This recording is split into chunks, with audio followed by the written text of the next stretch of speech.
Permainan yang sesungguhnya itu merupakan sebuah permainan belaka. Tetapi kalau kita mau mencermati permainan itu, terdapat nilai yang sangat tinggi tentang bagaimana negara ini dibangun dan bagaimana konsekuensi antara pimpinan dan rakyat yang berada di bawah pimpinannya. Permainan itu tak lain dan tak bukan adalah cokok atau panjat pinang, di mana ada beberapa regu secara bergantian mereka memperebutkan hadiah-hadiah yang terdapat di atas batang pinang tersebut. Batang pinang pun dilumuri oli atau minyak supaya terlihat dan terasa licin, agar mereka sulit untuk mencapai itu. Maka dengan itu diperlukan sebuah kerjasama yang solid dari setiap regu yang ingin berlomba. Saat itu ada kesepakatan. Dalam satu regu mungkin ada 3 atau 4 orang bahkan lebih. Kita sepakat untuk merebut segala hadiah yang ada di atas pohon, batang pohon pinang tersebut. Kita kerjasama. Siapa yang harus naik ke atas? Siapa yang ada di bawah tingkat pertama, tingkat kedua, bahkan tingkat paling bawah? Sepakat kerjasama. Saat itu tidak ada dari satu orang pun dalam tim itu yang merasa dizolimi. Silakan Anda injak paha saya. Silakan Anda injak punggung saya. Silakan Anda injak pundak saya. Bahkan kalau perlu injak kepala saya. Yang penting saya hantarkan Anda ke atas. Dan ingat, pada saat Anda di atas, jangan lupa ambil seluruh hadiah itu, kemudian bawa turun ke bawah. Kita bagi rata, kita bagi sama.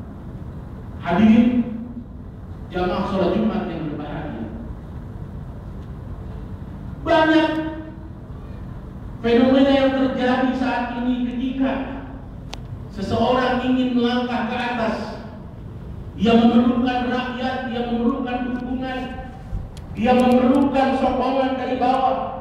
Tetapi apa yang terjadi ketika kita sudah bersedia diinjak paha kita, kita sudah bersedia diinjak punggung kita, kita sudah bersedia rela ikhlas bahkan diinjak kepala kita, tetapi tatkala mereka di atas, mereka kadang lupa, mereka kadang memakan hadiah itu untuk kepentingan mereka sendiri, untuk kepentingan golongan mereka sendiri, tanpa mengingat-ingat lagi. Bahkan mereka pura-pura lupa siapa sesungguhnya yang saat itu mereka injak kepalanya, siapa saat itu yang mereka injak pundaknya dan punggungnya.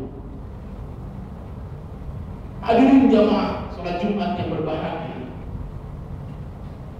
saat pemilihan pilpres kemarin sudah berlalu, maka apapun yang terjadi, siapapun yang menjadi pemimpin di negara ini wajib kita hormati, wajib kita hargai, wajib kita taati.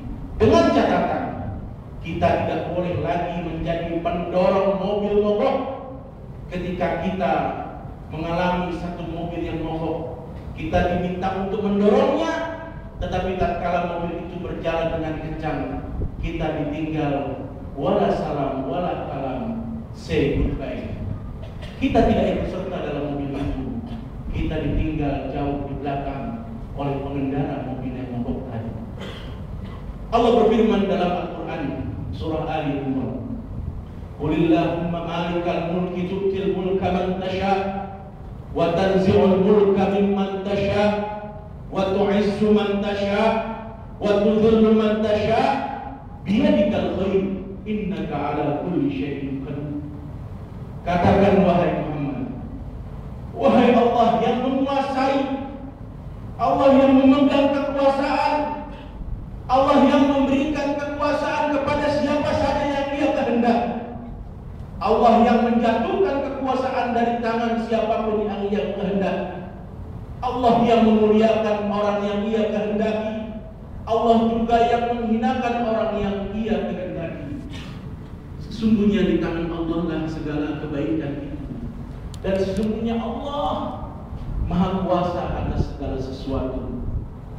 Hadirin jamaah salat Jumat yang berbahagia, jangankan untuk memimpin sebuah negara seperti Indonesia yang berpenduduk lebih dari 230 juta, yang 200 juta diantaranya atau bahkan kurang lebih adalah umat Islam.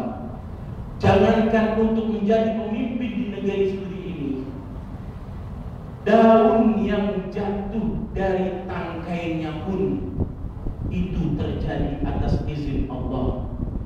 Jadi siapapun pemimpin kita, maka yakinlah itu adalah yang Allah kehendaki. Khusus bagi umat Islam di Indonesia, wajib kita syukuri, wajib kita hormati, wajib kita taati, wajib kita dukung, dan wajib pula kita awasi kepemimpinan tersebut. Karena pemimpin merupakan pelayan bagi rakyatnya. Bagaimana sejarah mencatat ketika Khalifah Sayyidina Umar bin Khattab dibaiat untuk menjadi Khalifah Amirul Mukminin, ia dengan menangis terseduh-seduh naik ke atas bukit saat itu sambil menghunuskan pedangnya. Hari ini kau tunjuk aku Umar bin Khattab untuk menjadi pemimpin kalian. Sungguh ini bukan merupakan tugas yang ringan bagiku, tanggung jawab yang berat bagiku.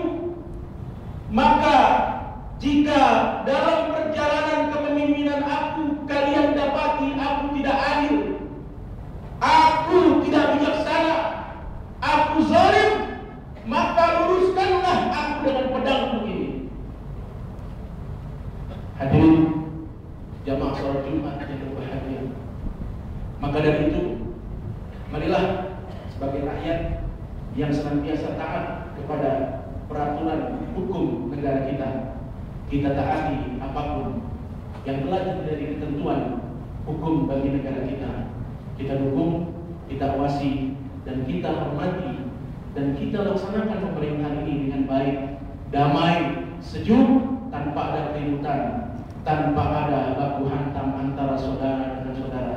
Sesungguhnya kita adalah bersaudara, satu bangsa, satu negara, bahkan satu agama. A'udzubillahi minasyaitonir rajim. Bismillahirrahmanirrahim. Wal 'asri innal insana lafi khusrin illa alladziina aamanu wa 'amilus shalihati wa tawassaw bil haqqi wa tawassaw sabr. Barakallahu li wa lakum bil Qur'anil karim wa nafa'ani wa iyyakum bima fihi minal ayati wa dhikril hakim. Wa taqabbala minni wa minkum tilawatahu innahu huwas samiul